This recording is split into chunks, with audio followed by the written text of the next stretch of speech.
Uh-huh. I don't see it. I do not see it. I don't, it's not in here. Isn't that the Vatican military contribution? Why, you're right. Holy Hand Grenade of Antioch. Wait a minute. Let me check this out.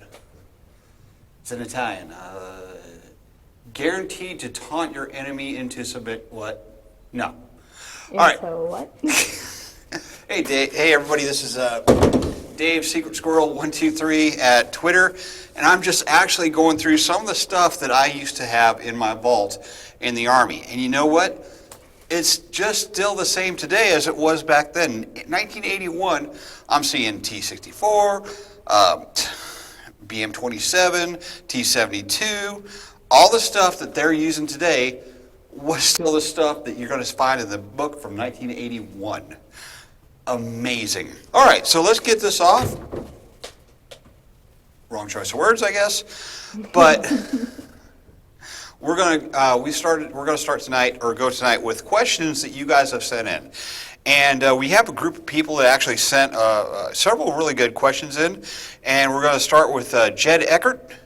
Intel drop. What happened? The secret documents that got released, leaked, what have you, from planning for the Ukrainians and all this and that. Okay, first of all, they're secret, no foreign, which means secret, don't release to foreign nationals. Okay, that's what no foreign means. All right, when I was in Intel at battalion level, I had about 8,000 secret documents. Okay, the military has a big way of over-classifying everything tremendously.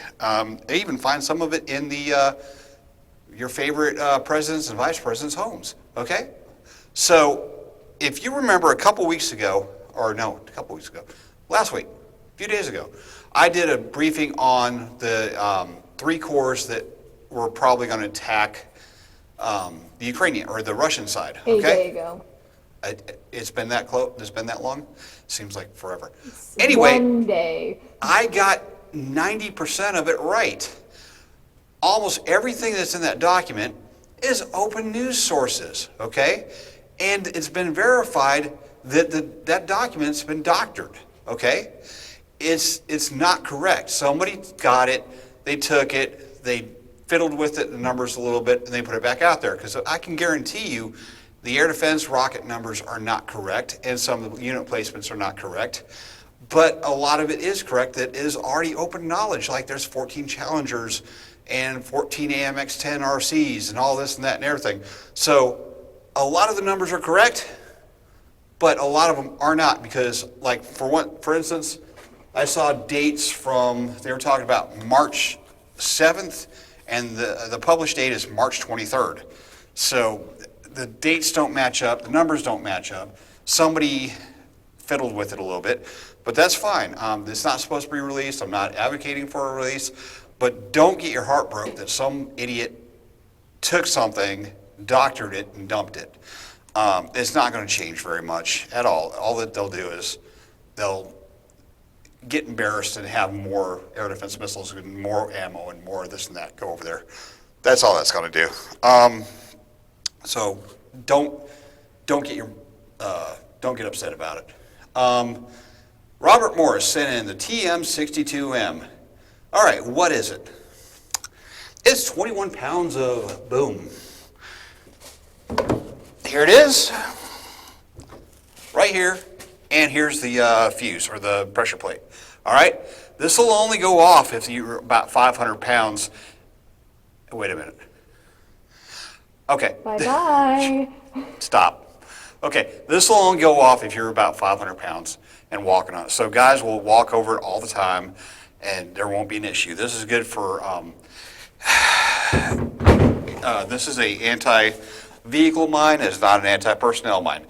It is TNT filled, which you'll see a lot of videos of these things getting busted up and used for fertilizer, because they'll use the explosives as fertilizer. Now, it will not go off without the detonator on it. But please, do not put 5, 6, 7, 800 of these in the back of a damn dump truck and dump them out to load them. use one of these pallets. They're free. Okay? That sounds like a them problem. You keep seeing them. They come up, they dump them, and they go on the ground. And Well, they don't have pallets. we need. Could somebody please take a donation up, 1-800-PALLETS, and send a bunch of pallets to Ukraine? Thank you. All right, Erica Mason, TOW. A TOW is a tube-launched, optically guided, wire-guided missile, but it's not anymore. It's got a unclassified effective range of 4,750 meters.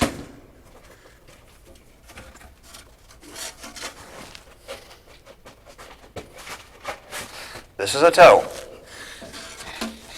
This right here is the umbilical connector. When it goes in the missile launcher, arm will come down and make connection right here, and it'll launch it out. Boom. And once this gets launched out, the old TOWs, actually there's nose end, so it goes that way. The old TOWs, you'd have to put the sight on it and guide it with a wire. The new TOW 2 Foxtrots, they're radio guided, and so no more wires, which means you can fire through trees, over water and things like that you couldn't do with this type of TOW. They're awesome. I've fired about 20 or 30 of them, and as long as you don't hit a school in Korea, I did. Statute of limitations. What happened was it was faulty TOW. I launched it and tried to kill it, and it just kept going. So next, somebody got a new roof out of their school. All right. But yeah, these things, the TOW, when you launch it and when you hit something with it, it will end it. Anything it hits will go right through. You want to say something? Go ahead. You seem to have a track record with blowing holes through schools. Only once. Twice. Only twice. Okay, they had it coming. All right, so Colonel Andrew Taylor, Lieutenant Colonel Andrew Taylor, okay? Why is the Russian Air Force not attacking, and why is it being held back? Well, you know, where'd it go? Oh, ammo, or a lot of these, that's why.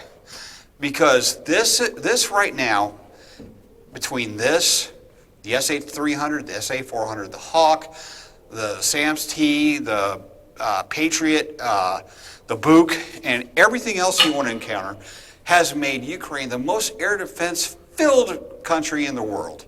Okay, I wouldn't want to fly a sparrow through that thing, or dog the wonder chicken. Okay. No, not dog. Not dog. Basically, anything that flies in that area right now is getting hammered. Almost all the air attacks you see right now are, you've got the front line right here. They'll come up, launch your missiles, come back, and go around. They will not cross that front line if they don't have to, because if they do, the enemy will, on either side, will shoot them down. So all you see is the aircraft coming in, be it a KH-52 or a Su-24 or 25. They'll come up, shoot their rocket pods, go up, drop chaff and flares, and then go back home. So that's what they're doing. KH-52 and Su-25 losses are huge. I don't think that you scrape together a company of either one of those right now. Su-24 is stellar, or less than stellar. And guess what? I have a chunk in the other room of an Su-35. Okay? Thanks, Liberty Ukraine. They sent me a chunk of Su-35, and it's in the other room. It's about it's like a piece of metal about so long. I'll have it on the next thing. Oh my gosh. All right, let's see here. Colonel Ernesto Bella. Ooh, a bunch of colonels today. Ernesto Bella asks, drones dropping grenades, and he keeps seeing people walk away. Okay, the fun thing about grenades is they are actually low velocity. When you compare them to bullets and rockets and everything like that, when they blow up, they're actually low velocity chunks of metal that come at you. So you will get hit, you will get messed up, and it takes a while to kill somebody once they've been hit with big chunks of grenades. So you'll see them walk away, You'll see them run away.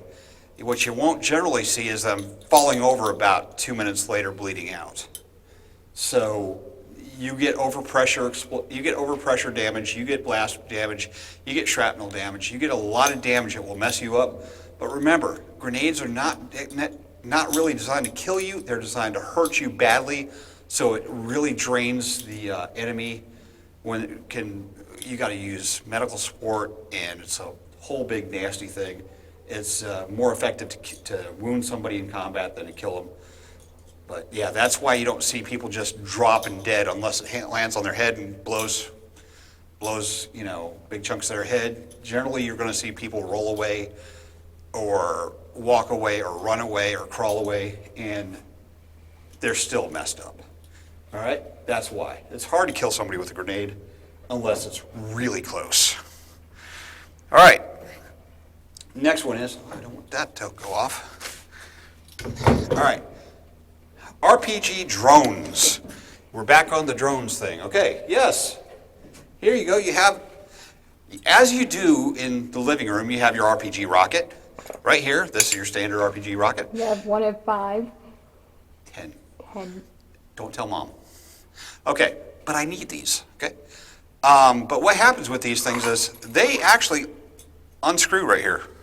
Take the rocket, toss it. Or if you're the Georgians or the Chechens fighting on the Ukrainian side, you get a fire extinguisher. That thread will fit on a Ukrainian fire extinguisher, fill it full of shrapnel and explosive, and they've been launching fire extinguishers at the Russians. But you take this, you put one of the quadcopter drones on it, and then you fly it towards the Russians. Now, the cool thing about the BMP and all those other vehicles that are running around, to keep them cool, right now, they're leaving the doors open, okay? Or to get in and get out quick, what they've been doing is they've been leaving the top deck open and the rear doors open, which allows them to fly these right into the inside of the vehicles